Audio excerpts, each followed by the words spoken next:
Hello everyone, this is Dr. Shiwani Chaturvedy, and in this lecture I will be discussing about basic corneal anatomy and physiology. So let's begin. Now before discussing the microscopic anatomy, let's first review the gross dimensions. The cornea is an avascular transparent structure forming the interior 1/6 of the fibrous coat of the eye. It is slightly oval in shape with a horizontal diameter of approx 11.5 to 12 mm and a vertical diameter around 1 mm smaller, measuring around 10.5 to 11 mm. And regarding the thickness, cornea is thinnest centrally, approximately 500 to 550 microns, and gradually becomes thicker towards the periphery. This variation in thickness is clinically important when interpreting corneal imaging and planning refractive procedures. And the cornea has a prolate shape, meaning it is steeper centrally and flatter towards the periphery. This configuration helps reduce the spherical aberration and contribute to optimal optical quality. And optically, the cornea is a major refractive element of the eye, providing approximately 43 diopters of refractive power, which accounts for nearly 2/3 of the eye's total refractive power. And the refractive index of corneal tissue is approx 1.376, a property that contributes significantly to its light bending ability. And as shown in the figure, variation in corneal diameter may be seen clinically. A horizontal diameter less than 10 mm is termed as microcornea, while a diameter greater than 13 mm is referred as macrocornea. Now coming to the embryological development of cornea. First, the corneal epithelium is derived from the surface ectoderm. During early eye development, the surface ectoderm overlying the optic vesicle differentiates to form corneal epithelium layer. And the remaining corneal layers, stroma, descemet's membrane, and endothelium, develops from migrating mesenchymal cells predominantly derived from the neural crest cells, which are often grouped under paraaxial mesoderm in older classification. Now this diagram shows the layer of cornea. From top to bottom there are epithelium, Bowman's membrane, stroma, Duval's layer, descemet's membrane, and endothelium. The stroma is the thickest layer and gives the cornea most of its strength and transparency. Duval's layer is a very thin but important layer between stroma and descemet's membrane. And these layers work together to protect the eye and maintain clear vision. Let's discuss each of them one by one. Starting with corneal epithelium, it is a stratified squamous non-keratinized epithelium. It forms the outermost protective layer of the cornea. It has three types of cells: the superficial cells, wing cells, and basal cells. The basal cells act as a germinative layer and continuously regenerate the epithelium, and the superficial cells have microvilli, which helps in glycocalyx formation and support the tear film stability. So this layer is important not only for protection but also for maintaining a smooth optical surface. Now this slide shows the epithelial basement membrane, which anchors the basal epithelial cells to the underlying tissue. The attachment is mainly through hemidesmosomes and anchoring filaments. When these attachments are impaired, epithelial instability occurs. As in traumatic recurrent corneal erosion, the split is usually between the epithelial basement membrane and Bowman's membrane. And in epithelial basement membrane dystrophies, the defective hemidesmosomal attachment leads to recurrent erosions. Very important, hemidesmosomes anchor the basal epithelial cells to the basement membrane, while desmosomes connect one epithelial cell to another. Hemidesmosomes provide cell to basement membrane attachment, and desmosomes provide cell to cell stability and strength. Now a little bit about XYZ hypothesis. It explains how the corneal epithelium is maintained continuously. Here, X stands for proliferation of basal cells, Y stands for centripetal movement of the cells from the periphery towards the center, and Z represents cell loss from the surface. So, the balance of epithelial maintenance is expressed as X plus Y equals to Z. This means new cells are produced and moved inward to replace the superficial cells that are constantly shed. So XYZ hypothesis of corneal epithelium renewal means basal cells divide to produce new cells, and the peripheral cells move centrally, and the superficial cells are shed from the surface. Together, these processes maintain the normal corneal epithelium. Now coming to Bowman's layer, which is an acellular homogeneous layer lying just beneath the corneal epithelium. It is considered a modified part of anterior stroma and is about 8 to 14 microns thick. Its main significance is clinical because once the Bowman's layer is damaged, it does not regenerate normally and healing occurs with scarring. This scarring can affect the corneal transparency and visual acuity. Now, the stroma forms the major structural part of the cornea. Its collagen lamellae are arranged in parallel layers, which helps maintain the corneal strength and transparency. The anterior stroma has a different proteoglycan composition with a higher dermatin sulfate to keratin sulfate ratio, and the keratocytes are the main stromal cells. Coming to the pre-desmates layer, also known as Dua's layer, it is a well-defined acellular and relatively strong layer located just anterior to the desmates membrane. It is composed of around 5 to 8 lamellae of collagen fibers, measuring roughly around 6 to 15 microns in thickness. And this layer does not contain keratocytes, and it is considered as important structural component of the posterior cornea. Its identification added to our understanding to corneal microanatomy and has clinical relevance in deep lamellar and posterior corneal surgeries. Now moving on to desmates membrane. It is a thin but strong elastic membrane that serves as a basement membrane of corneal endothelium. It is present from birth and gradually thickens with age, measuring about 3 to 4 microns at birth to approximately 10 to 12 microns in adulthood, and the major structural component is type 4 collagen. Now, Schwalbe's line represents the peripheral termination of desmates membrane, and it serves as an important internal landmark of corneoscleral limbus and marks the anterior limit of the anterior chamber drainage angle. Clinically, it is important because in some congenital anomalies, it may become prominent, displaced, or thickened. Now coming to corneal endothelium, which is a single layer of hexagonal cells lining the posterior surface of the cornea. These cells have very limited regenerative capacity, so when endothelium cells are lost, the remaining cells enlarge and spread out to maintain the coverage. The endothelium is essential for keeping the cornea clear.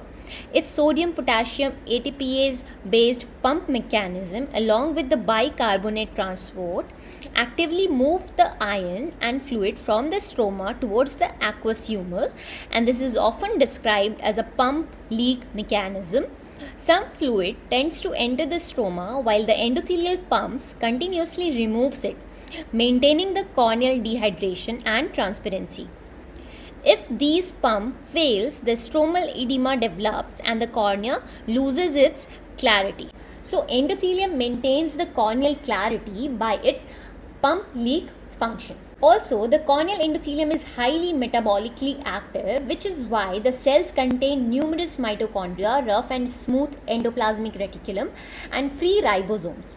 These cells receive their nutrition mainly from the aqueous humor, and the endothelium cell density gradually decreases with the age from around 3000 to 4000 cells per square millimeter in newborns to around 2500 in adults and about 2000 in old age. Since these cells do not regenerate significantly, the remaining cells enlarge and spread to cover the defect, and this process is called polymegathism. When the endothelial cell count falls too low, especially below about 500 cells per square millimeter, the pump function becomes inadequate and the stromal edema develops and the corneal transparency is lost. Now finally coming to the blood supply of cornea, the normal cornea is avascular, and this absence of blood vessel is one of the key reasons for its transparency. At the periphery, however, the limbal region receives blood supply mainly from the anterior ciliary arteries, which are branches of the ophthalmic artery, forming a vascular arcade that supports the corneal metabolism indirectly. The central cornea itself remains free of vessels and depends on the tear film, aqueous humor, and limbal circulation for nutrition. Clinically, this is important because any corneal neovascularization can reduce the transparency, impair the vision, and also increases the risk of graft rejection after corneal transplantation. And moving on to now the nerve supply of cornea. The cornea has one of the richest sensory nerve supplies in the body, with nerve ending density far greater than that of skin. Its sensory innervation comes mainly from the ophthalmic division of the trigeminal nerve, especially through the nasociliary nerve and long ciliary nerves. As these nerves enter the cornea at the limbus, they loses their myelin sheet to preserve the corneal transparency. And within the cornea, they form different plexes according to the location. A stromal plexus in the anterior and the mid stroma, a subepithelial plexus just beneath the epithelium and above the Bowman's layer, a subbasal plexus between the basal epithelium and the epithelium basement membrane, and finally intraepithelial nerve terminals that extends between epithelial cells up to the superficial layers. Now clinically, these nerves are important for corneal sensations, blink reflex, epithelial healing and tear secretions. So the cornea is densely supplied by sensory nerves from the nasociliary branch of the trigeminal nerve. Now you need to remember the location of different nerve plexus. Stromal plexus in the anterior and the mid stroma, subepithelial plexus just beneath the epithelium and above Bowman's layer, and subbasal plexus between the basal epithelial cells and epithelial basement membrane, and intraepithelial terminals within the epithelium extending towards the superficial cell layers. Now moving on to corneal metabolism. The cornea requires energy for routine cellular metabolism and also for maintaining its transparency and relative state of dehydration. This energy is produced from glucose in form of ATP. Among the corneal layers, the epithelium and endothelium are the most metabolically active because they perform active transport and barrier functions. Now, this slide shows the main metabolic pathways of the cornea. About 85% of the glucose is metabolized through glycolysis, which produces a smaller amount of ATP but is a predominant pathway. Around 14% enters the Krebs cycles, which is much more efficient and produces a larger amount of ATP, and about 1% is metabolized through the pentose phosphate shunt, which is important for biosynthesis and cellular protection. Also, the cornea receives oxygen mainly from the atmosphere through the tear film. Smaller contribution comes from aqueous humor and the limbal vascular arcade. The oxygen tension is highest in the tears, around 155 millimeters of mercury, and lower in the aqueous humor, about 40 millimeters of mercury. And a minimum oxygen level is necessary to maintain corneal dehydration and transparency. Also, other nutrients like glucose, amino acids, vitamins are supplied mainly by the aqueous humor, with lesser contribution from tears and limbal vessels. Also, the corneal epithelium uses its glycogen stores as an energy source. Now coming to the most important corneal transparency. Firstly, I'll discuss based on the arrangement of stromal collagen fibrils. According to Morris theory, the collagen fibrils are arranged in regular lattice with uniform small diameters and equal spacing. So the light is scattered backward by individual fibrils and cancels out by destructive interference, allowing the cornea to remain clear. In contrast, Goldman's theory suggested that a perfect lattice arrangement is not absolutely necessary. Instead, the cornea stays transparent mainly because the collagen fibrils are very small relative to the wavelength of visible light. So they produce minimal interference with light transmission. So the main difference is that Morris emphasized the regular spacing in lattice arrangement, whereas Goldman emphasized the small fibril size as a key factor. However, both the theories are not sufficient alone to explain all the clinical situations, such as temporary corneal haze with raised intraocular pressure and clearing when the pressure is reduced. So, you need to remember that Morris theory says that corneal transparency depends on the regular lattice arrangement of stromal collagen fibrils, and the Goldman's theory says that the transparency is mainly depends on the very small size of fibrils even without a perfect lattice. Now, the other important factors responsible for corneal transparency includes smooth corneal epithelium with stable tear film, relative state of dehydration, corneal avascularity, and the presence of non-myelinated nerve fibers. Now let's discuss through the diagram how the cornea is kept in relatively dehydrated state. So the stroma naturally tends to imbibe water because of its hydrophilic glycosaminoglycans, creating a swelling pressure. This tendency is opposed by the epithelial barrier anteriorly and more importantly by the endothelial barrier and endothelial pump posteriorly, which actively moves the fluid out of the stroma into the anterior chamber. At the same time, the regular lamellar arrangement and intralamellar cohesive forces helps to maintain the structural stability. So the corneal clarity depends on the balance between stromal swelling forces and endothelial pump barrier mechanism that keeps the cornea relatively dehydrated. Now lastly, as a brief summary, clinical examination of the cornea in OPD should be systematic. We begin by looking at the size, shape and curvature of the cornea, then assess the surface smoothness, transparency, thickness and any vascularization if present. Also, corneal sensation should be checked whenever indicated, especially in suspected neurotrophic or herpetic disease. On slit lamp examination, we evaluate each layer carefully from epithelium to endothelium, and looking for edema, scars, infiltrates, capies or any abnormal deposits.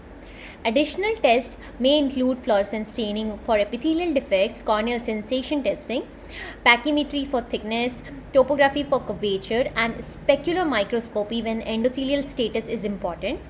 So in OPD, the key is to examine the cornea in a structured way, first grossly, then by slit lamp and finally with special tests whenever needed.